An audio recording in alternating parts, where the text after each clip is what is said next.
जय श्री राम। आइए शुरू करते हैं नया चैप्टर जिसका नाम है ग्रेविटेशन। ग्रेविटेशन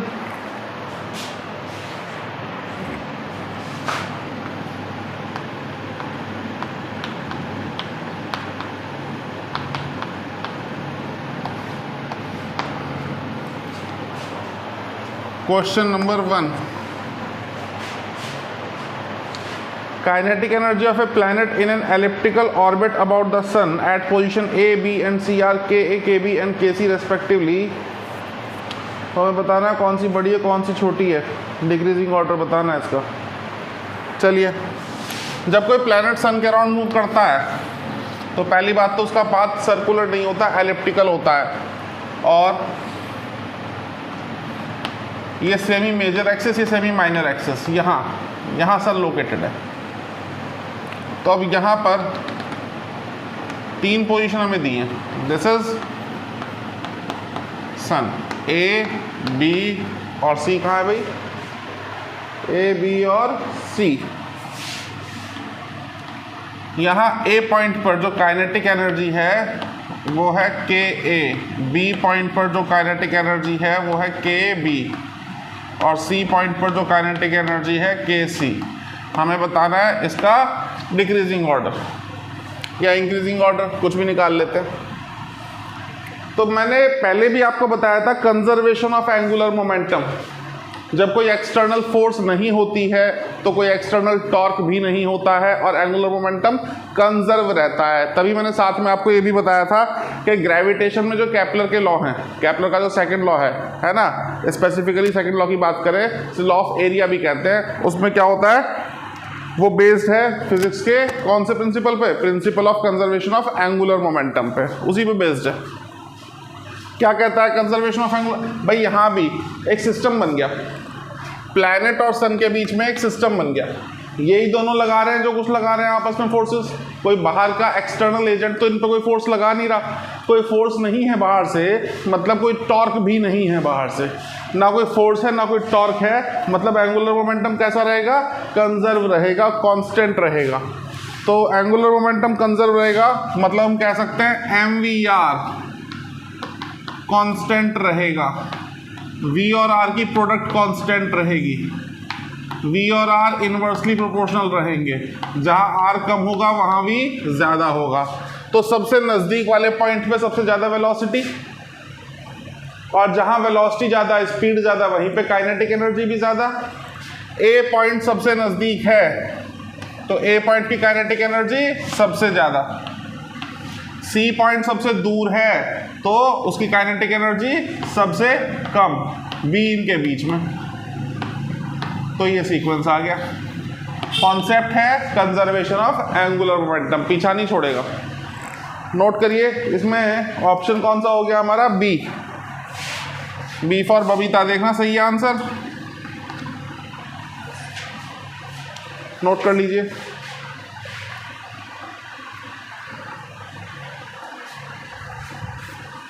कितना सुंदर एलिप्स बनाया है, मजा आ गया है देख के। टैलेंट होता है बायो वाले बच्चों को।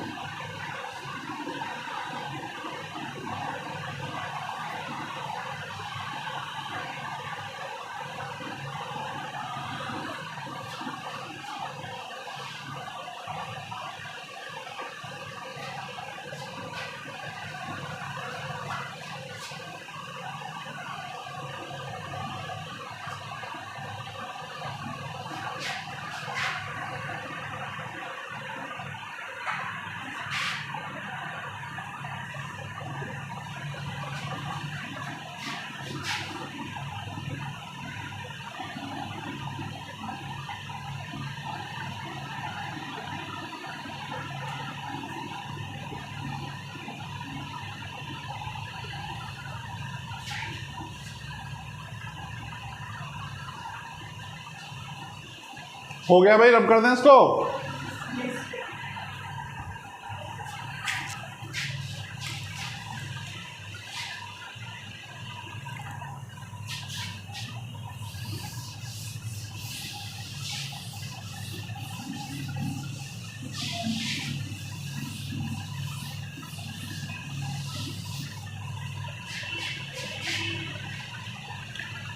Question number 2. Planet moving along an elliptical orbit is closest to the sun at a distance r1 and farthest away at a distance of r2. v1, v2 are the linear velocities at these points respectively. Then v1 by v2 is equal to. देखिए question number 2. एक planet घूम रहा है सन के around. जब वो r1 distance पे है तो वेलोसिटी v1 है, और जब वो r2 डिस्टेंस पर है तो वेलोसिटी v2 है. इसमें और भी कुछ बताया है कि r1 जो है, ठीक है, क्लोजेस्ट डिस्टेंस है. r1 is the closest point और r2 is the farthest point. लेकिन इसकी हमें ज़रूरत नहीं है. थोड़ी देर पहले जैसे मैंने आपको बताया कि ये किस पे बेस्ड है, principle of conservation of angular momentum. बार बार बोल रहा हूँ, ध्यान रखिएगा. ये डायरेक्ट भी पूछ लेते हैं कि केपलर का सेकंड लॉ किस पे बेस्ड है, कंजर्वेशन ऑफ एंगुलर मोमेंटम पे बेस्ड है. तो अब इसमें हमसे कह रहे हैं कि v1 बाय v2 बता दीजिए. तो जैसा कि पहले कई बार बोल चुका, एंगुलर मोमेंटम कंजर्व रहता है, m तो होता ही कांस्टेंट है. तो v और r की प्रोडक्ट कैसी हो गई, v inversely proportional to r. तो v1 by v2 is equal to r1 by r2. हमसे क्या पूछा था, v1 बाय v2, सॉरी उल्टा लिख दिया मैंने जल्दीबाजी में, r2 by r1 inversely proportional है ना. तो v1 बाय v2 की वैल्यू कितनी आएगी, r2 by r1. B option is the correct answer, B for Babita. देखो भाई सही है गलत है, समझ में आया, नोट कर लीजिए.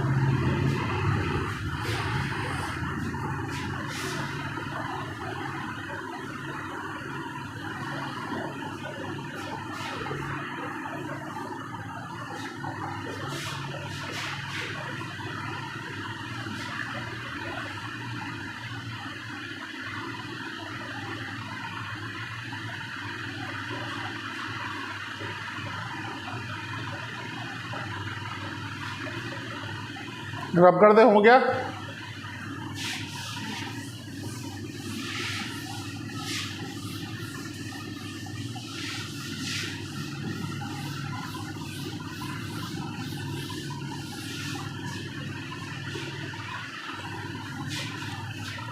Question number 3.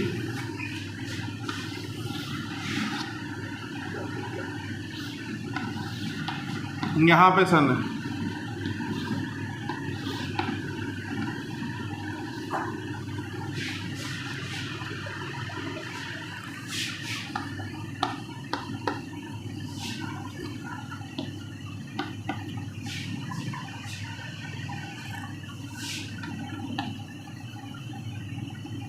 ये सन है एस.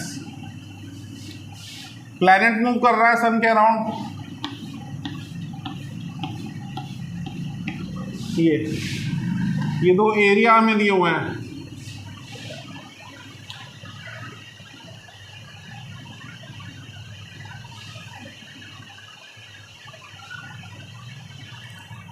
सी से डी जाने में यहां टाइम लग रहा है t1 और यहाँ जाने में टाइम लग रहा है t2. एरो उल्टे लगा दिए मैंने. सी से डी बात एक ही है, सी से डी जा रहा है और ए से बी जा रहा है. यहाँ टाइम लग रहा है t2 और यहाँ टाइम लग रहा है t1. हमें ये भी कहा कि area S C D is 2 times of area S A B. T1 और T2 में रिलेशन बताना है. बार बार मैं एक ही बात आपसे बोल रहा हूँ अभी तक इस चैप्टर में. केपलर के 3 लॉ हैं, इसे Kepler's laws of planetary motion कहते हैं. केपलर का दूसरा लॉ,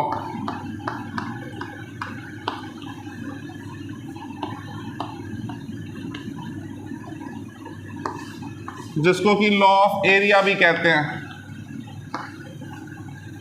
वो बेस्ड है principle of conservation of angular momentum पे. और क्या कहता है ये लॉ, कि जब कोई प्लैनेट किसी सन मतलब किसी भी गैलेक्सी में सन के अराउंड मूव करता है तो वो इक्वल टाइम में इक्वल एरिया स्वीप करता है। मैथमेटिकली क्या कह सकते हैं, एरियल वेलोसिटी कांस्टेंट रहती है। लॉ क्या कहता है, प्लैनेट की एरियल वेलोसिटी कैसी रहेगी, कांस्टेंट, मतलब इक्वल टाइम में इक्वल एरिया स्वीप करेगा। स्वीप करेगा मतलब कवर करेगा। जब कोई प्लैनेट सन के अराउंड मूव करेगा तो इक्वल टाइम में इक्वल एरिया कवर करता है। ये एरिया है ज़्यादा तो यहाँ टाइम भी लगेगा ज़्यादा, वो एरिया है कम तो टाइम भी लगेगा कम। अगर ये दोनों एरिया इक्वल होते तो टाइम भी इक्वल लगता, लेकिन दोनों एरिया इक्वल नहीं है इसलिए टाइम इक्वल नहीं लगेगा।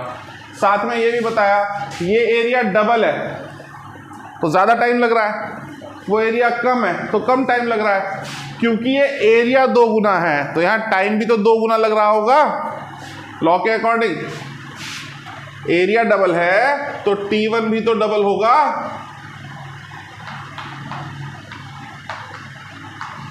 बात समझ में आई नहीं आई, थ्योरेटिकल कॉन्सेप्चुअल क्वेश्चन है।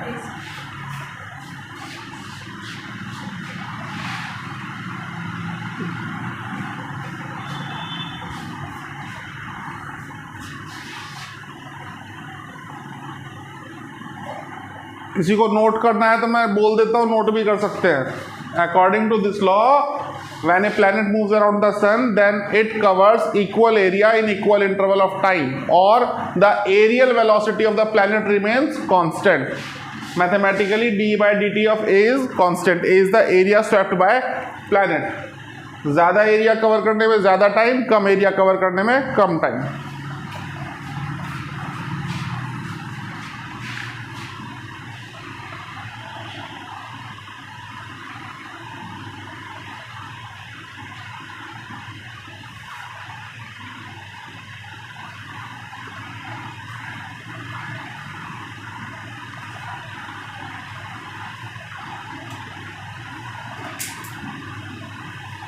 हो गया, रब कर दे इसको।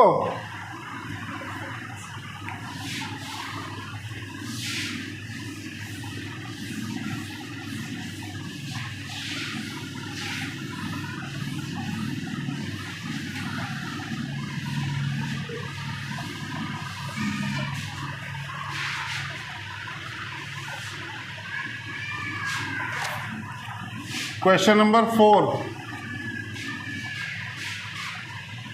2 प्लैनेट है ए और बी। 2 प्लैनेट्स हैं ए और बी। ए को जो टाइम लग रहा है वो 8 टाइम्स ज़्यादा लग रहा है। टाइम पीरियड की बात करें तो इसका 80 और इसका T, ऐसा कह सकते हैं। ठीक है, ये T फॉर टाइम पीरियड।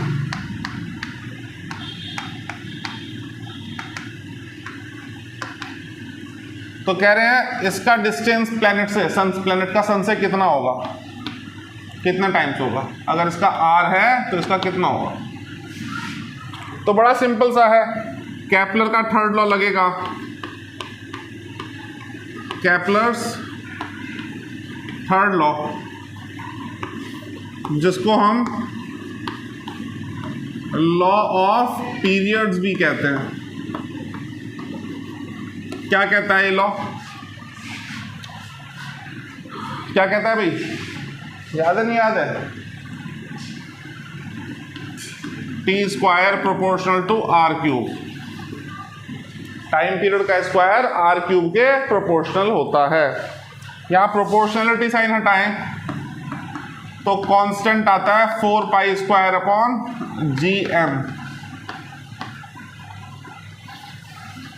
हालांकि उसकी हमें ज़रूरत नहीं है। तो देखिए, जब हमें पता चला कि T² प्रोपोर्शनल टू R³ है तो हम लिख सकते हैं R³ प्रोपोर्शनल टू T² या R प्रोपोर्शनल टू T की पावर 2/3। अब इसको अगर 8 टाइम्स कर दिया तो ये कितना रहा होगा, ये क्वेश्चन है। ऐसे देखें, 8 टाइम्स कर दिया तो ये कितना रहा होगा, 8 की पावर 2/3। यानी कि इसको मैं ऐसे लिख सकता हूँ 2 की पावर 3 होल की पावर 2/3। तो 2 की पावर 2 बचा, 4 टाइम्स, यानी कि जो डिस्टेंस है इसका वो कितना होगा 4r, 4 टाइम्स। ठीक है, तो A का जो डिस्टेंस है सन से वो 4 टाइम्स ज्यादा है। किससे ज्यादा है 4 टाइम्स? B से। तो आंसर क्या हो गया? A, option A for Amarpal.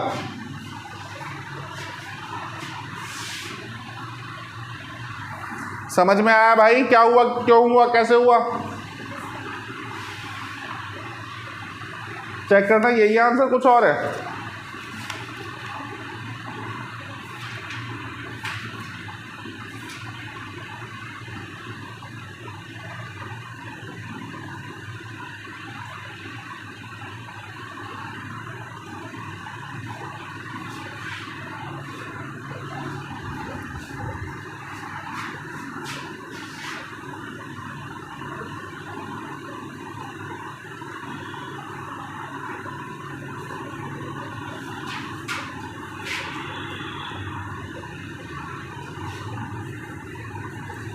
हो गया भाई?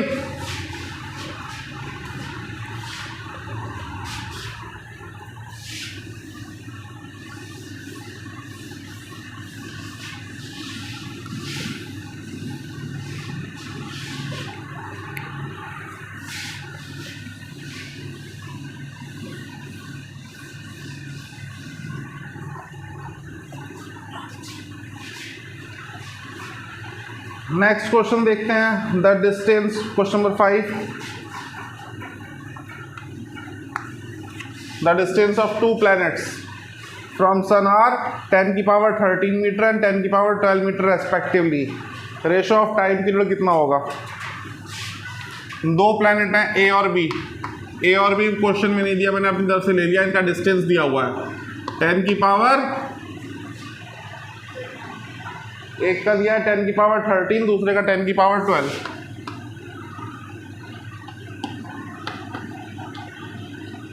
ठीक है, ये डिस्टेंस है और कह रहे हैं भाई टाइम पीरियड का रेशो कितना होगा? T1 अपॉन T2 कितना होगा? तो अभी बताया टी स्क्वायर किस पे डिपेंड करता है? थर्ड लॉ से। तो T प्रोपोर्शनल किसके होगा? तो T1 बाय T2 कितना होगा?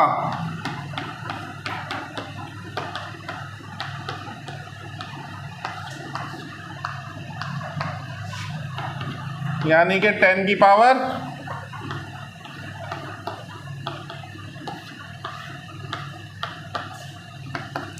10 ही तो बचा। तो एक बार क्यूब कर लो और एक बार अंडर रूट कर लो। ठीक, तो 1000 की पावर हाफ कितना होगा? 10√10। ये रेशो होगा। 10√10 है ऑप्शन में, option B is the right answer.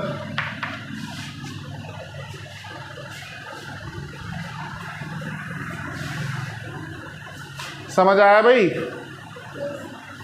Note करो जल्दी से।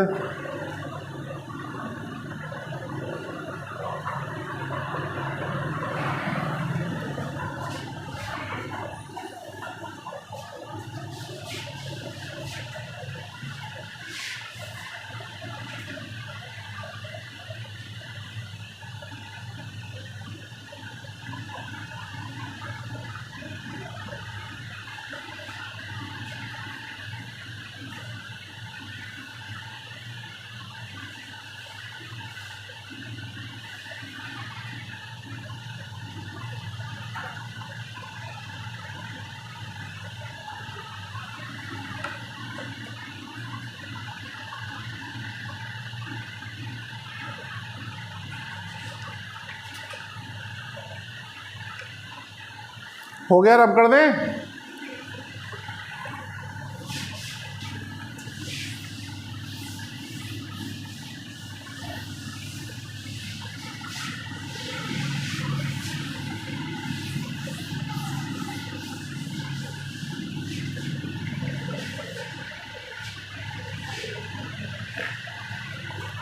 क्वेश्चन नंबर 6 देखिए, कोई प्लैनेट मूव कर रहा है सन के अराउंड, उसके रिगार्डिंग कुछ वैल्यूज दी हैं, kinetic energy, potential energy, total energy और एंगुलर मोमेंटम की, और ऑप्शन पूछा है कौन सा ऑप्शन सही है। डिनोशंस यूज किए हैं टी, वी, ई और एल। टी फॉर इन्होंने कहा kinetic energy, V for potential energy, E for total energy.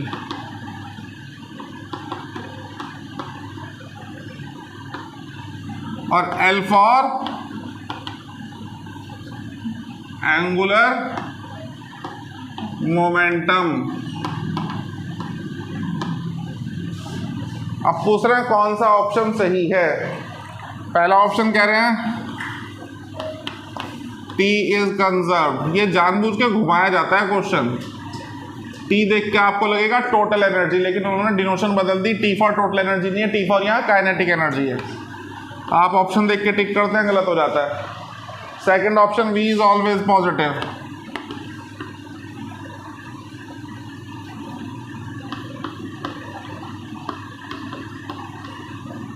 C option is always negative,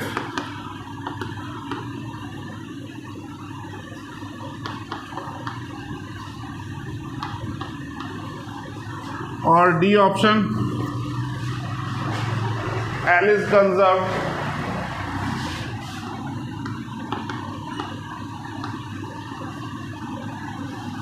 but direction of L changes continuously. चलिए बात करते हैं इनकी, क्या सही क्या गलत है।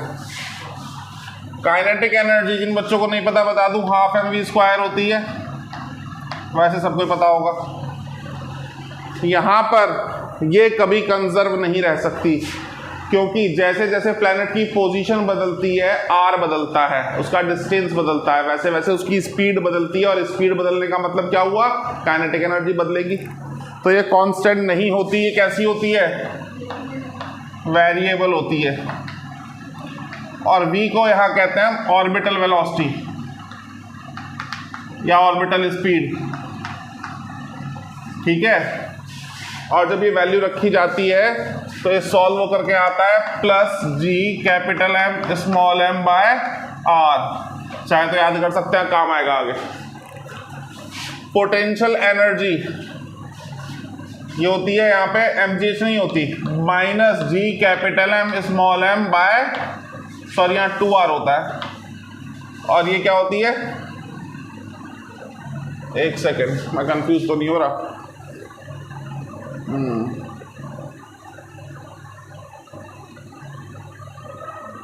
ऑर्बिटल वेलोसिटी होती है √gm/r, हाँ ठीक है। और ये होती है आपकी, ये हमेशा नेगेटिव होती है, और r के साथ ये भी बदल जाएगी। जैसे जैसे r बदलेगा पोटेंशियल एनर्जी बदलेगी, तो ये भी कैसी होती है, वेरिएबल, नेगेटिव रहती है, वो पॉजिटिव रहती है, इस बात पे ध्यान देना। और नेगेटिव का अपना एक मीनिंग है, कॉन्सेप्चुअल क्वेश्चन में पूछ लेते हैं नेगेटिव का क्या मतलब है। नेगेटिव होने से मतलब है फोर्स जो लग रही है वो अट्रैक्टिव नेचर की है। किसी बॉडी पे अगर टोटल एनर्जी नेगेटिव आती है, पोटेंशियल एनर्जी नेगेटिव आती है, इसका मतलब उस पर लगने वाली फोर्सेस अट्रैक्टिव नेचर की हैं। टोटल एनर्जी इन दोनों का सम होता है। ये क्या होती है भाई, ये होती है GMM, नेगेटिव होती है ये भी, बाय 2r। ये भी कैसी है, नेगेटिव r पे डिपेंड कर गई, तो ये भी कैसी है, वेरिएबल। लेकिन यहां पर ये इन दोनों का सम है, तो सम कभी नहीं बदलता। वैल्यू इसकी बेशक इतनी आती है, लेकिन ये यहां ध्यान रखना, ये हमेशा कंजर्व रहती है। कंजर्व तो देखिए, टोटल एनर्जी कंजर्व रहती है, एंगुलर मोमेंटम भी कंजर्व रहता है। लेकिन ऑप्शन के अकॉर्डिंग देखें तो समझ में आएगा, ये कह रहे हैं एल तो कंजर्व है लेकिन डायरेक्शन बदल रही है कॉन्टिन्यूसली। डायरेक्शन नहीं बदलती, डायरेक्शन भी कंजर्व रहती है, हमेशा परपेंडिकुलर टू प्लेन रहती है। समझ रहे बात को? तो ये स्टेटमेंट तो इसलिए गलत हो गया क्योंकि इन्होंने कह दिया डायरेक्शन कॉन्टिन्यूसली चेंज होती है, जो कि नहीं होती, हमेशा परपेंडिकुलर टू प्लेन होती है। ये स्टेटमेंट रॉन्ग हो गया। ये कैसी है, ग्राफिकली भी समझ सकते हैं उसको। ग्राफिकली देखें तो आर के साथ वेरिएशन कैसा आएगा एनर्जी का,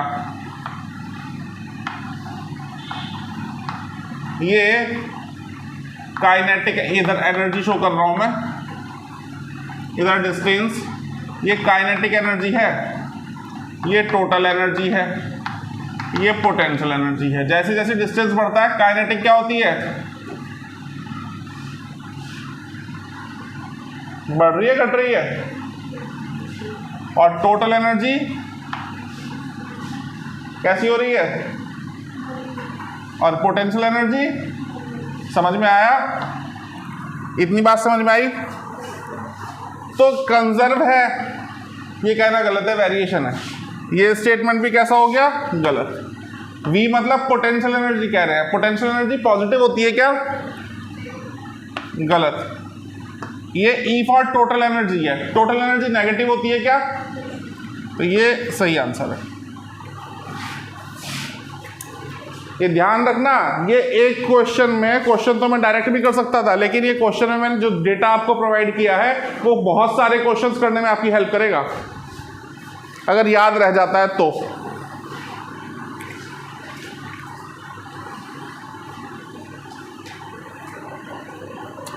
नोट करिए बहुत जल्दी से।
हो गया बच्चों, सबका हो गया?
क्वेश्चन नंबर 7 देखते हैं। Largest and the shortest distance of the earth from the sun are R1 and R2।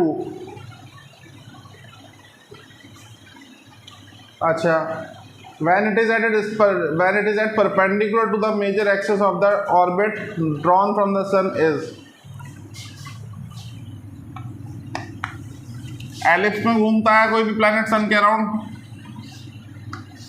यहां सन है, ये डिस्टेंस R1, ये डिस्टेंस R2, ये डिस्टेंस कितना होगा। तो एलिप्स की प्रॉपर्टी के अकॉर्डिंग सॉल्व कर सकते हैं इसको, मैथमेटिकल है, आपको सॉल्व करने की जरूरत नहीं है, आप डायरेक्ट याद कर सकते हैं इसको। अगर मैं R कहूँ तो ये होगा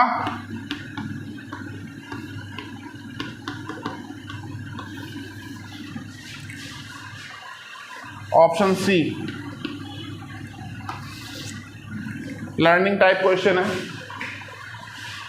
नेक्स्ट क्वेश्चन देखते हैं, क्वेश्चन नंबर 8।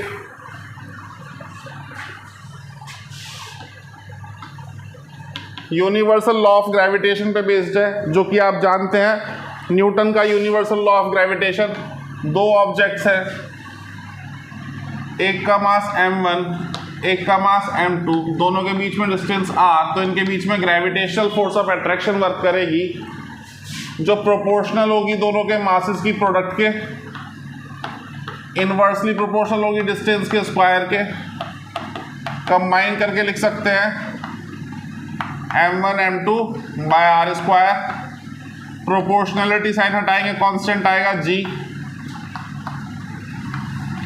g को हम कहते हैं यूनिवर्सल ग्रेविटेशनल कांस्टेंट, और g की वैल्यू होती है 6.67 इंटू 10 की पावर -11 न्यूटन मीटर स्क्वायर पर kg स्क्वायर।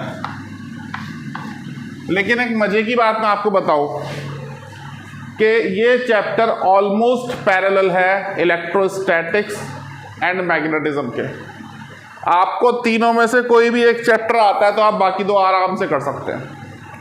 इलेक्ट्रोस्टैट अभी अभी आपने ताज़ा पढ़ा है, तो उसके बिहाफ पे ये कुछ क्वेश्चंस हो जाएंगे। पहले इसको नोट करिए, फिर बात करते हैं।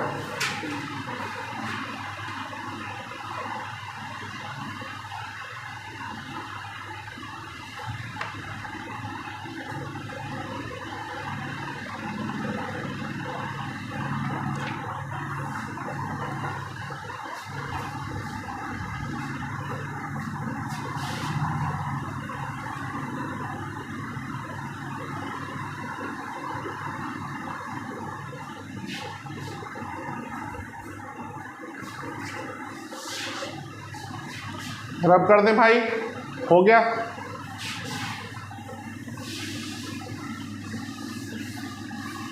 उधर वाला नहीं कर रहे, किसी का नहीं हुआ हो तो। इलेक्ट्रोस्टैटिक्स में मैंने आपको एक बात बताई थी कि कोई भी चार्ज पार्टिकल जब किसी इलेक्ट्रिक फील्ड में रखा जाएगा तो उस पर फोर्स लगती है। कितनी होती है? F = ± QE, ऐसा बताया था। ये पॉजिटिव भी हो सकता है, नेगेटिव भी हो सकता है। पार्टिकल अगर पॉजिटिव है तो +QE, और पार्टिकल अगर नेगेटिव है तो F = -QE। ये पॉजिटिव ये बता रहा है कि ये फोर्स पैरेलल होगी इलेक्ट्रिक फील्ड के, और ये नेगेटिव साइन ये बता रहा है, फिजिक्स में नेगेटिव का मतलब अपोजिट डायरेक्शन। ये नेगेटिव बता रहा है कि फोर्स एंटी पैरेलल होगी इलेक्ट्रिक फील्ड के। मतलब अगर पार्टिकल पॉजिटिव है तो जिस डायरेक्शन में फील्ड उसी डायरेक्शन में फोर्स, लेकिन अगर पार्टिकल नेगेटिव है तो जिस डायरेक्शन में फील्ड उसके अपोजिट डायरेक्शन में फोर्स लगेगी। मैंने थोड़ी देर पहले अभी बोला आपसे कि ये दोनों चैप्टर पैरेलल चलते हैं। किसी को ग्रेविटेशन नहीं भी आता तब भी कर सकते हैं, इसी फॉर्मूले से हो जाएगा। ये रब कर देते हैं, देखिए।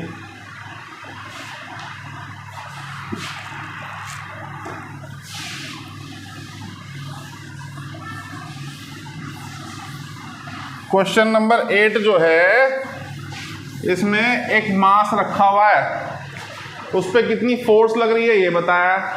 ग्रेविटेशनल फील्ड इंटेंसिटी कितनी है वो पूछा है। तो मास जो है कितना दिया है हमें? 60 ग्राम, मतलब 0.06 kg। ऐसा यूनिट में कन्वर्ट कर लिया। फोर्स इस पे कितनी लग रही है भाई? 3 न्यूटन।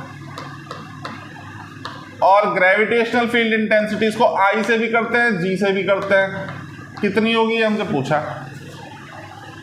तो मैंने अभी कहा F is equal to q E, बिल्कुल पैरेलल चलता है चैप्टर। यहां मैं लिख सकता हूं F is equal to M I भी लिख सकता हूं, किसी को आई पसंद नहीं आ रहा तो F is equal to m g तो सब जानते ही हैं, एम जी भी लिख सकता हूं मैं। और G की वैल्यू हमसे पूछी है तो G की वैल्यू F बाय एम हो जाएगी। फोर्स 3, मास 0.06, ये 300/6 हो गया। अब 300/6 कितना होता है? 50। ये आ गई ग्रेविटेशनल फील्ड इंटेंसिटी। यूनिट निकाल सकते हैं फोर्स के लिए न्यूटन और मास के लिए केजी। इसी को मीटर पर सेकंड स्क्वायर भी कहते हैं, तो इसी को मैं लिख सकता हूं 50 मीटर पर second square. It is just a kind of acceleration. बात समझ में आई मेरी? तो इलेक्ट्रोस्टैटिक से हो गया ये सवाल। अगर फॉर्मूले याद नहीं भी है, इलेक्ट्रोस्टैटिक से आता है तब भी आप कर सकते हैं। आंसर बी ऑप्शन चेक करो, बी है।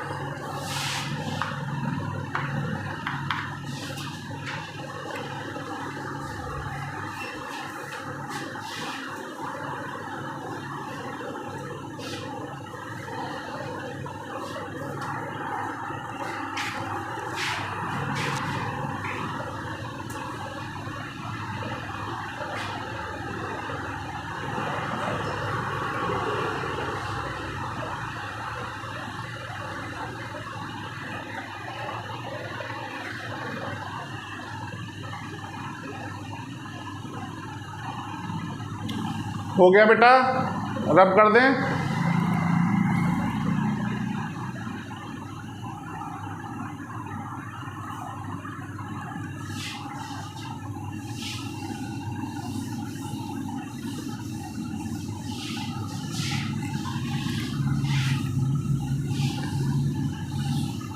यूनिट का ध्यान रखा करो, कन्वर्ट कर लिया करो, नहीं तो बहुत सी बार आंसर गलत आ जाता है।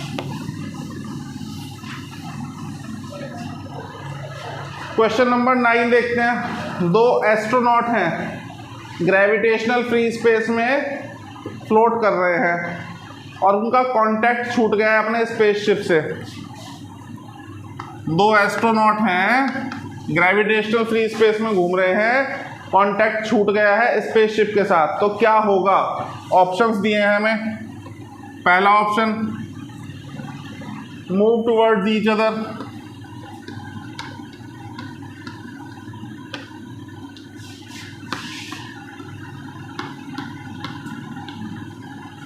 दूसरा option move away from each other,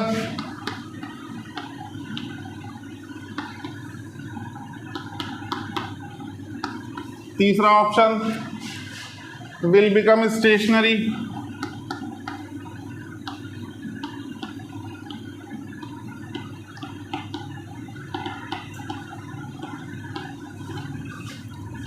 और चौथा option keep floating at the same distance between them।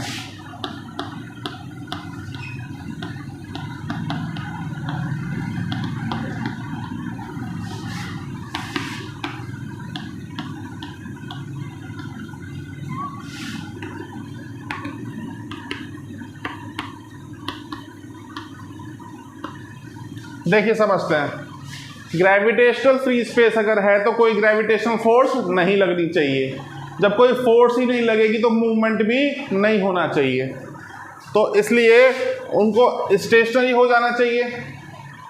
2 possibility हैं, कोई एक्सटर्नल ग्रेविटेशनल फील्ड नहीं है लेकिन उनका ग्रेविटेशनल फोर्स काम कर रहा है। वो जो 2 एस्ट्रोनॉट हैं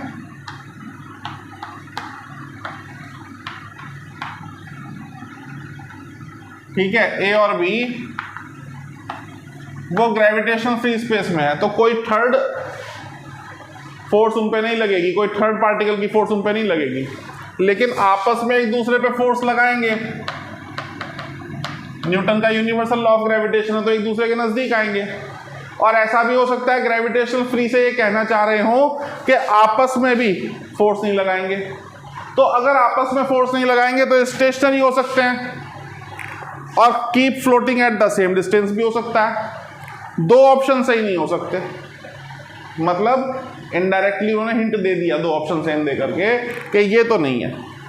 अब ये नहीं है मतलब ऐसा नहीं है कि आपस में भी फोर्स नहीं लगाएंगे, सिर्फ एक्सटर्नल फोर्स खत्म हो गई है उन पे, एक दूसरे पर वो फोर्सेस लगाएंगे। और जब एक दूसरे पर फोर्सेस लगाएंगे तो एक दूसरे की तरफ भी आएंगे, तो they will move towards each other. इसका तो कोई मतलब ही नहीं होता दूर जाने का, क्योंकि ग्रेविटेशनल फोर्स हमेशा अट्रैक्टिव होती है और रुके रह सकते थे अगर वो एक दूसरे पर भी ग्रेविटेशनल फोर्स ना लगाते। लेकिन दो ऑप्शन है और ऐसा हो नहीं सकता, संभव नहीं है, इसलिए ये दोनों भी गलत। तो A answer, A option is the right answer. Check करिए।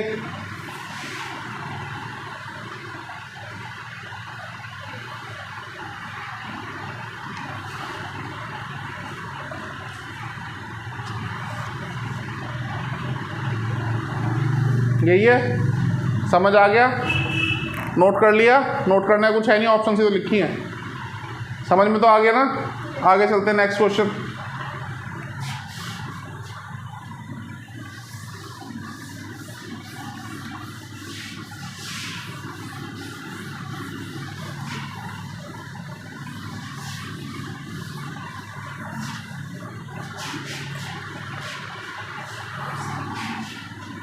क्वेश्चन नंबर 10 केपलर के थर्ड लॉ के ऊपर पूछा गया T square is equal to K R cube. थोड़ी देर पहले मैंने बताया, और मैंने ये भी बताया के की वैल्यू क्या होती है, 4 pi square upon G M होती है। उसी पे बेस्ड इन्होंने ऑप्शन पूछ लिए। पहला ऑप्शन क्या दिया है, के इज इक्वल टू जी। दूसरा ऑप्शन क्या दिया है, K is equal to 1 by G. तीसरा ऑप्शन क्या दिया है, G K is equal to 4 pi square. और चौथा ऑप्शन क्या दिया है, G M K is equal to 4 pi square. जो मैंने आपको वैल्यू बताई उसको सॉल्व करें तो आपको दिखाई देगा जी M K is equal to, तो कौन सा ऑप्शन सही है, समझ आया? तो ये वैल्यू बच्चे इग्नोर कर देते हैं जब टीचर क्लास में बताते हैं, लेकिन इंपॉर्टेंट है, क्वेश्चन आया हुआ है।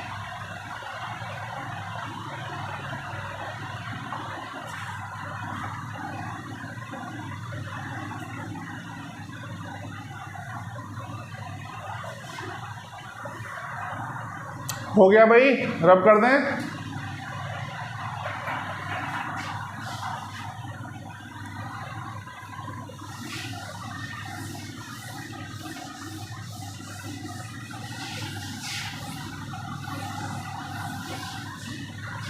क्वेश्चन नंबर 11 देखिए, ग्राफ पूछा है, अर्थ की ग्रेविटेशनल फील्ड इंटेंसिटी का ग्राफ बनाना है डिस्टेंस के रेस्पेक्ट में। तो मैंने कहा आप लोगों को कि ये चैप्टर बिल्कुल रिजेंबल करता है इलेक्ट्रोस्टैटिक्स से। अगेन वो बात प्रूव हो रही है। इलेक्ट्रोस्टैटिक्स में हम पढ़ते हैं electric field intensity due to solid sphere and due to spherical shell. तो अर्थ को हम सॉलिड स्फीयर मान सकते हैं, नहीं मान सकते? अगर अर्थ को सॉलिड स्फीयर मान लें तो वहां इलेक्ट्रोस्टैट में क्या होता था, इलेक्ट्रोस्टैट में सॉलिड कंडक्टिंग स्फीयर के लिए, solid non conducting solid sphere के लिए इलेक्ट्रिक फील्ड इंटेंसिटी का ग्राफ ऐसा आता था, याद भी करा होगा आप लोगों ने। ये इनसाइड, ये आउटसाइड, ये इलेक्ट्रिक फील्ड, ये डिस्टेंस, ये सेंटर, ये सरफेस। तो ऐसा ही कुछ अर्थ के लिए बनेगा ग्रेविटेशनल फील्ड इंटेंसिटी का, ठीक है? जी कह दो या ई कह दो, लेकिन यहाँ एट्रैक्टिव रिपल्सिव कुछ भी हो सकता है, यहाँ सिर्फ एट्रैक्टिव होता है। तो ज्यादा सही ग्राफ क्या होगा, ये नेगेटिव दिखाना पड़ेगा।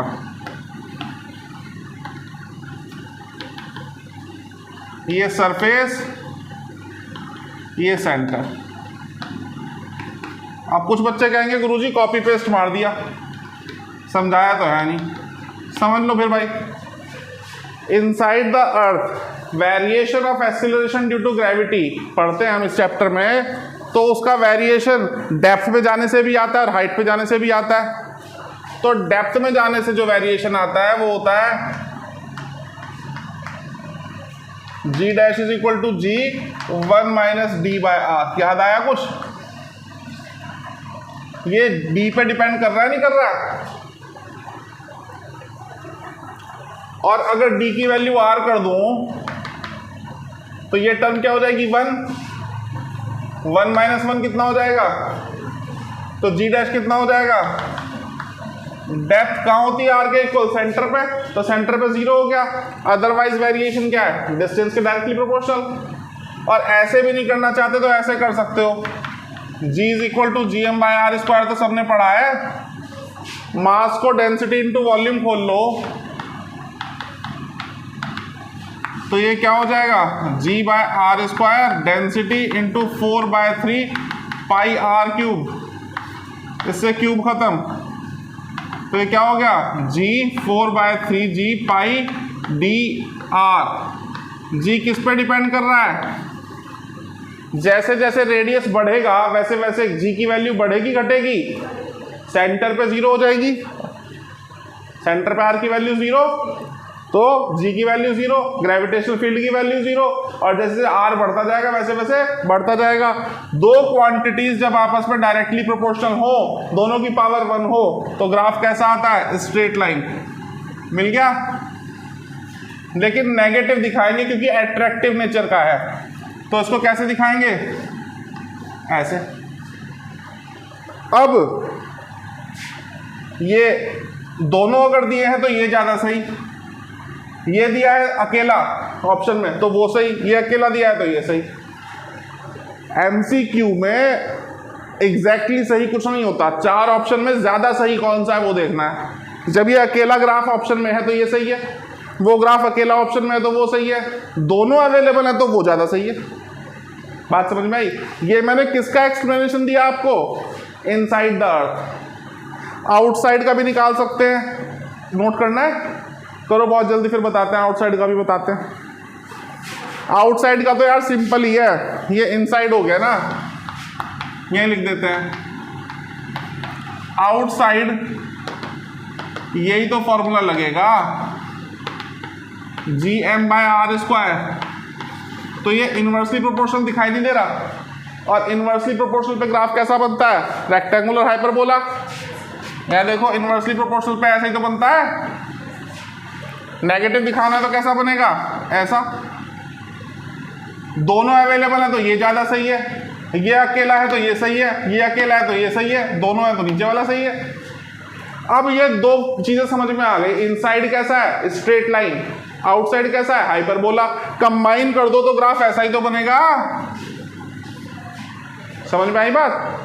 ये मैंने यहां समझा दिया, लेकिन किसी को नहीं भी आता, इलेक्ट्रोस्टैट आता है जी, मुझे तो इलेक्ट्रोस्टैट के अकॉर्डिंग करना है, तो इलेक्ट्रोस्टैट में ये पढ़ा है, मिलता जुलता ग्राफ देखो, ठोको आंसर। समझ में आई बात?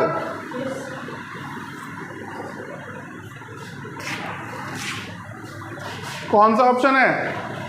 और देखो मजे की बात, क्वेश्चन में भी दोनों दिए हैं, पॉजिटिव वाला भी है नेगेटिव वाला भी है ना? ऑप्शन ए नेगेटिव वाला है, ऑप्शन बी पॉजिटिव वाला है। ऑप्शन ए में नीचे दिया है बिलो एक्स एक्सिस ग्राफ बनाया हुआ है, ऑप्शन बी में अबव एक्स एक्सिस बनाया हुआ है, दोनों सही है। लेकिन जब दोनों साथ में है तो नेगेटिव वाला सही है, बिलो एक्स एक्सिस वाला सही है, ए वाला ज्यादा सही है। तो आंसर क्या हुआ? A option. चेक करो, आया समझ? रब कर दे इसको।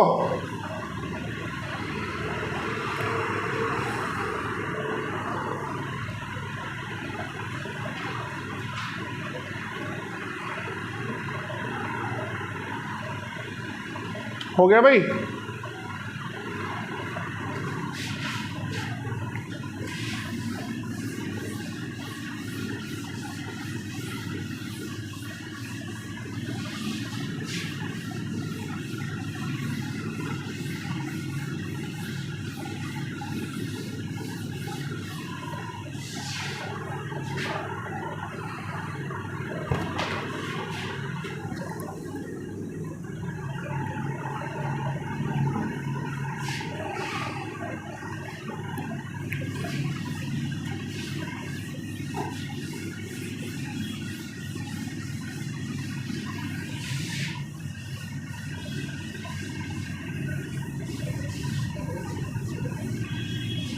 चलिए नेक्स्ट क्वेश्चन, फिर से इलेक्ट्रोस्टैटिक्स पे बेस्ड है। इस बार कह रहे हैं स्फेरिकल शेल के लिए ग्रेविटेशनल फील्ड का ग्राफ कैसा बनेगा। तो इलेक्ट्रिक फील्ड कैसा बनता था वैसा ही ग्रेविटेशनल फील्ड का बनेगा। स्फेरिकल शेल के अंदर फील्ड जीरो होता है, चाहे इलेक्ट्रिक है चाहे ग्रेविटेशनल है। तो अंदर तो कुछ नहीं होगा, जो कुछ होगा बाहर होगा। ये क्या है, सरफेस। ये क्या है, सेंटर। ये क्या है, इनसाइड। ये क्या है, आउटसाइड। ये इलेक्ट्रिक फील्ड का पढ़ते थे, ठीक है। ऐसे ग्रेविटेशनल बन जाएगा। लेकिन कैसा होता है, एट्रैक्टिव। तो कैसा बनेगा, नेगेटिव। नेगेटिव मतलब एक्स एक्सिस के नीचे, ऐसा दिखाएंगे ना, ठीक है। ये इनसाइड, ये आउटसाइड, इधर डिस्टेंस, इधर ग्रेविटेशनल फील्ड इंटेंसिटी, ये सरफेस, ये सेंटर, खत्म। ऐसा है ऑप्शन। मजे की बात, इन्होंने दिया ही नहीं ऐसा। इन्होंने क्या दिया, पॉजिटिव। तो इतनी देर से क्या चिल्ला रहा हूं मैं, अगर पॉजिटिव दिया है तो वो आंसर है, नेगेटिव दिया है तो वो आंसर है, दोनों दिए हैं तो नेगेटिव आंसर है। तो ऐसा नहीं दिया तो ये वाला तो दिया है, यही आंसर है। कौन सा ऑप्शन, बी ऑप्शन।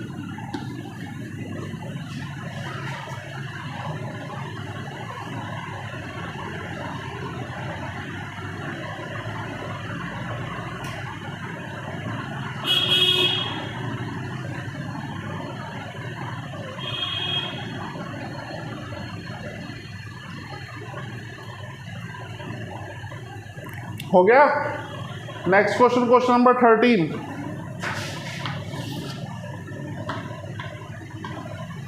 दो ऑब्जेक्ट्स है, एक कैपिटल एम एक स्मॉल एम। इनके बीच में फोर्स लग रही थी कितनी, एफ। फिर इनके बीच में एक लिक्विड डाल दिया जिसकी स्पेसिफिक ग्रेविटी दे दी गई। कह रहे हैं नई फोर्स कितनी हो जाएगी। तो 12वीं में भी पढ़ाया जाता है, 11वीं में भी पढ़ाया जाता है, इलेक्ट्रिक फोर्स और ग्रेविटेशनल फोर्स का कंपैरिजन। ग्रेविटेशन जब पढ़ाया जाता है तो वहां बता दिया जाता है, फिर जब 12th में इलेक्ट्रोस्टैटिक्स पढ़ाया जाता है तो वहां कंपैरिजन कराया जाता है इलेक्ट्रिक फोर्स और ग्रेविटेशनल फोर्स का। इलेक्ट्रिक फोर्स मीडियम पर डिपेंड करती है, इसलिए मीडियम बदलने से बदल जाती है। वहां पर कांस्टेंट आता है permittivity of free space. Medium आने पर रिलेटिव परमिटिविटी या डाइलेक्ट्रिक कांस्टेंट से मल्टीप्लाई करनी पड़ती है। तो electric force is a force which depends on medium. But gravitational force के नाम में यूनिवर्सल शब्द आया। यूनिवर्सल का मतलब यह है कि पूरे यूनिवर्स में आप कहीं पर भी चले जाइए, वैल्यू बदलेगी नहीं। कैपिटल जी की वैल्यू जितनी है उतनी ही रहेगी। तो ये ना तो शेप और साइज पे डिपेंड करती है और ना ही मीडियम पे डिपेंड करती है। डालते रहो मीडियम, फोर्स बदलेगी क्या, तो इट विल रिमेन सेम। नई फोर्स उतनी ही रहेगी जितनी पुरानी थी, क्योंकि ग्रेविटेशनल फोर्स यूनिवर्सल है, through out the universe same रहती है, मीडियम पर डिपेंड नहीं करती, शेप और साइज पर डिपेंड नहीं करती। आंसर क्या हो जाएगा इसका, बी। देखो बी आंसर है।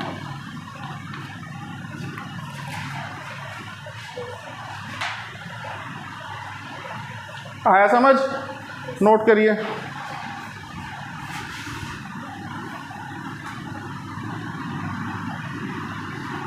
रब कर दें।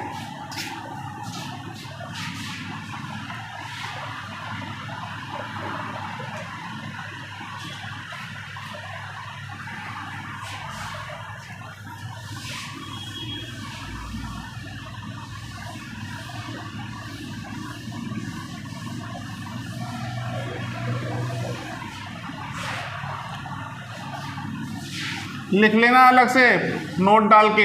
Gravitational forces independent of the shape and size of body as well as independent of the medium. याद रहेगा, gravitational forces independent of medium, gravitational forces independent of shape and size. ना तो ये shape और साइज पर depend करती है और ना ही ये मीडियम पर डिपेंड करती है।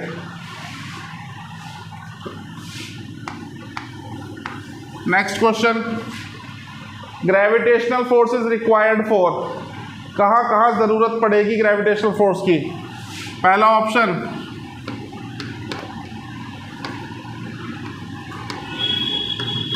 स्टीयरिंग ऑफ लिक्विड, दूसरा ऑप्शन कन्वेक्शन, तीसरा ऑप्शन और चौथा ऑप्शन। ये क्वेश्चन दो जगह पूछा जाता है। एक आपका चैप्टर है थर्मल प्रॉपर्टीज ऑफ मैटर, जहां पे आपको हीट ट्रांसफर करके एक टॉपिक पढ़ाया जाता है। तीन तरीके होते हैं हीट ट्रांसफर के, conduction, convection, radiation. Conduction solids में होता है क्योंकि मॉलिक्यूल्स फ्री नहीं होते मूव करने के लिए। कन्वेक्शन फ्लूइड्स में होता है, लिक्विड्स में और गैसेस में। जो फ्लो कर सकते हैं वो फ्लूइड्स, गैसेस भी फ्लूइड्स है, लिक्विड्स भी फ्लूइड्स है। और फ्री स्पेस में, वैक्यूम में रेडिएशन होता है। मतलब रेडिएशन के लिए मीडियम की जरूरत ही नहीं है। मीडियम हो तो उसका फर्क नहीं पड़ेगा और मीडियम ना भी हो तब भी रेडिएशन होगा। तो बारी बारी डिस्कस करें। स्टीयरिंग ऑफ लिक्विड, आप घुमा रहे हो तभी तो चीजें मिल रही हैं, ग्रेविटी की वजह से नहीं मिल रही, तो ग्रेविटी की नीड नहीं है। अगर ऐसा होता था स्पेस में तो वो चाय कॉफी नहीं पी पाते बेचारे। गलत। कंडक्शन सॉलिड्स में होता है, मॉलिक्यूल्स फिक्स रहते हैं, मूवमेंट नहीं होता, सिर्फ हीट ट्रांसफर कर देते हैं। जब मॉलिक्यूल्स मूव ही नहीं कर रहे, ग्रेविटेशन का क्या रोल है? इसमें मीडियम ही नहीं चाहिए, बचाए एक अकेला कन्वेक्शन। कन्वेक्शन समझोगे तो समझ में आएगा। कन्वेक्शन बड़ा इंपॉर्टेंट प्रोसेस है। जो वाटर बॉडीज के सरफेस पे बर्फ जम जाती है तो एक्वेटिक लाइफ पूरी की पूरी खत्म हो जानी चाहिए, एक्वेटिक फ्लोरा फौना डिस्टर्ब हो जाना चाहिए, सारा का सारा, फिशेज वगैरह सब मर जानी चाहिए, लेकिन नहीं मरती। क्यों नहीं मरती? क्योंकि पानी के ऊपर बर्फ जमती है, नीचे नहीं जमती। इवन पानी का टेम्परेचर 4 डिग्री से नीचे जाता भी नहीं है। ऊपर -2 है, -3 है, -4 है, मरने की नौबत आ रही है। आप अंदर जाओगे पानी में, आपको थोड़ी राहत मिलेगी, 4 डिग्री सेल्सियस पे मिल जाएगा। ऊपर वाले का चमत्कार है, वाटर का एक्सेप्शनल बिहेवियर है। वाटर 4 डिग्री सेल्सियस पे मैक्सिमम डेंसिटी शो करता है। ग्राफ की बात करें तो डेंसिटी वाटर की क्या होती है, कैसी होती है? डेंसिटी वाटर की 0 से जब हम आगे जाएंगे तो बढ़ेगी, है ना, फिर कम हो जाएगी। इस तरह का ग्राफ आता है। 4 डिग्री सेल्सियस पे मैक्सिमम डेंसिटी होती है पानी की। वॉल्यूम में उल्टा आता है। वॉल्यूम में कैसा आएगा? समझ रहे हो बात को? वॉल्यूम मिनिमम हो जाएगी 4 डिग्री सेल्सियस पे। तो इस तरह का ऑब्जर्वेशन देखने को आता है। तो होता क्या है, वहां ग्रेविटी का रोल है। पानी की ऊपर वाली लेयर ठंडी हो गई, अब वो ठंडी हो गई तो वो क्या हो जाएगी? डेंसिटी ज़्यादा नीचे आ जाएगी। इसको समझेंगे, समझ में आएगा। कोई वाटर बॉडी इमेजिन करिए, ऊपर वाली लेयर जो है पानी की वो कितने पे आ गई? 7 पे है, नीचे 8 पे है। तो अब क्या होगा? 7 वाली नीचे आ जाएगी, मॉलिक्यूल्स ठंडे होकर के, डेंसिटी बढ़ गई, और ये 8 वाले ऊपर चले जाएंगे। तो इस तरह से कन्वेक्शन करंट बनेगा, ये चलता रहेगा। भाई दोनों तरीके समझ सकते हो। आप चाय बनाते हो, वहाँ भी कन्वेक्शन होता है, नीचे से हीट दे रहे हो आप, तो ये मॉलिक्यूल्स क्या होंगे? हीट अप होकर ऊपर जाएंगे। जैसे ही ऊपर जाएंगे यहाँ लैक्यूरा बनेगा, अपना स्पेस छोड़ेंगे, तो साइड वाले मॉलिक्यूल्स उस स्पेस को फिल करने के लिए आएंगे, और ये हीट अप होकर इस तरह से कन्वेक्शन करंट चलेगा। ऐसी सर्दियों में वाटर बॉडीज में चलता है। तो ये 7 डिग्री वाला जो है ये नीचे आ गया, 8 डिग्री वाला ऊपर आया, ठंडी हवाएं चल रही हैं। फिर वो 8 वाला भी 7 पे आ गया। जब सारा पानी 7 डिग्री सेल्सियस पे आ गया तो फिर क्या होगा? फिर ठंडी हवाएं चल रही हैं। जब सब 7 पे आ गया तो अंदर भी 7, बाहर भी 7। ठंडी हवाओं की वजह से ये 6 पे आ गया। अब 6 पे आ गया तो डेंसिटी बढ़ गई, नीचे डेंसिटी ज़्यादा है। डेंसिटी में डिफरेंस होने की वजह से क्या होगा? ये ऊपर और ये नीचे, कन्वेक्शन करंट चलेगा। फिर से पूरा 6 पे आ गया, फिर क्या होगा? फिर ठंडी हवाएं चली, फिर 5 पे। तो इंसान क्या एक्सपेक्ट करता है? ऐसे करते करते पूरा फ्रीज हो जाएगा, लेकिन होगा नहीं। जैसे ही ये सारा पानी 4 डिग्री सेल्सियस पर आएगा तो क्या होगा? अब और ठंडी हवाएं आ रही हैं, और ठंडी हवाएं आ रही हैं, तो ये ऊपर वाली लेयर कितने पे आ गई? 3 पे। अब कन्वेक्शन रुक जाएगा, क्योंकि अब ये भारी है, ये हल्का है, क्योंकि डेंसिटी इसकी ज़्यादा है। अब तक ऊपर वाले की डेंसिटी ज़्यादा थी, अब नीचे वाले की डेंसिटी ज़्यादा, तो कन्वेक्शन करंट स्टॉप हो गया। अब ये नीचे वाला ऊपर और ऊपर वाला नीचे नहीं जाएगा, तो 3 से 2 होगा, 1 होगा, 0 होगा, फ्रीजिंग होगी, आइस की लेयर जमेगी, लेकिन नीचे का पानी 4 डिग्री सेल्सियस पे इंटैक्ट बना रहेगा। तो एक्वेटिक लाइफ सेव है। समझ में आया? तो किसकी वजह से? कन्वेक्शन की वजह से। कन्वेक्शन में रोल किसका हो रहा है? ग्रेविटी का। बात। और भी बहुत सारे एग्जाम्पल हैं, समझ सकते हैं, लेकिन ज़्यादा टाइम वेस्ट नहीं करते इसके ऊपर। ही समझ आ गया आपको? तो कन्वेक्शन में ग्रेविटी का इन्वॉल्वमेंट है, याद रखिएगा, ना कंडक्शन में ना रेडिएशन में। एक क्वेश्चन और देखते हैं नेक्स्ट। क्या कह रहा है? बॉडी है जिसका वेट है 72 न्यूटन, सरफेस ऑफ अर्थ से half of the radius of earth पे ले गए उसको, ठीक है, इतनी हाइट पे ले गए। कितनी हाइट पे? r/2 पे। तो ग्रेविटेशनल फोर्स कितनी हो जाएगी? ग्रेविटेशनल फोर्स से मतलब है वेट। वेट कितना हो जाएगा? अभी उसका वेट कितना है भाई? जब वो सरफेस ऑफ अर्थ पे था तो वेट कितना है? 72 न्यूटन। उसको ले गए कहाँ? h हाइट पे, और h की वैल्यू कितनी है? r/2 यहाँ पे। अब वेट w डैश हो गया, तो ये कितना होगा? ये क्वेश्चन है। ये r है, ये r है, ये सेंटर ऑफ अर्थ, ये सेंटर ऑफ अर्थ, ये रेडियस ऑफ अर्थ, ये रेडियस ऑफ अर्थ, इस तरह से। तो इसमें क्या होगा? आप लोग एक फॉर्मूला याद कर लेते हैं डेरिवेशन करके 11th क्लास में, जो कि होता है क्या? g is equal to g dash is equal to g 1 - 2h/r।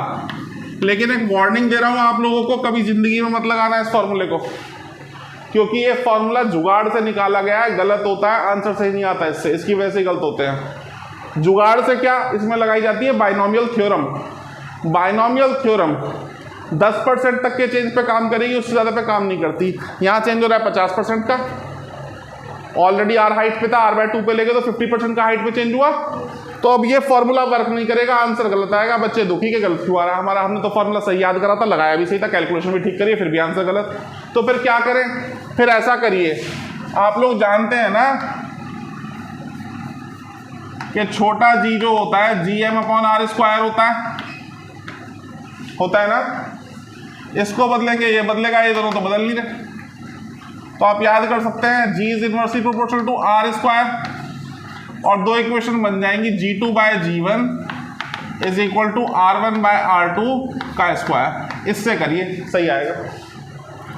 तो g डैश अपॉन g कितना हो गया? पहले रेडियस पे था, पहले दोनों बॉडी के बीच में डिस्टेंस कितना था? रेडियस ऑफ अर्थ के इक्वल, कैपिटल R के इक्वल।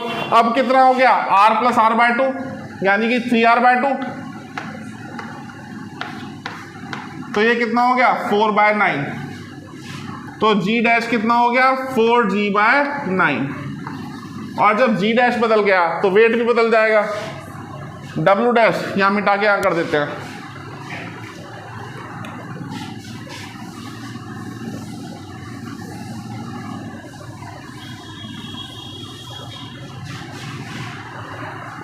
भाई w कितना था? mg। w डैश कितना हो गया? mg डैश, इसकी वैल्यू 72 न्यूटन दे रखी थी। ये क्या हो गया? 4/9g। तो 4/9 mg हो गया ना। mg की वैल्यू 72, 9 8 जा 72 और 8 4 जा, तो नया वेट उसका 32 न्यूटन होगा। चेक करो answer. B option is the right answer. Check करिए, यही है क्या?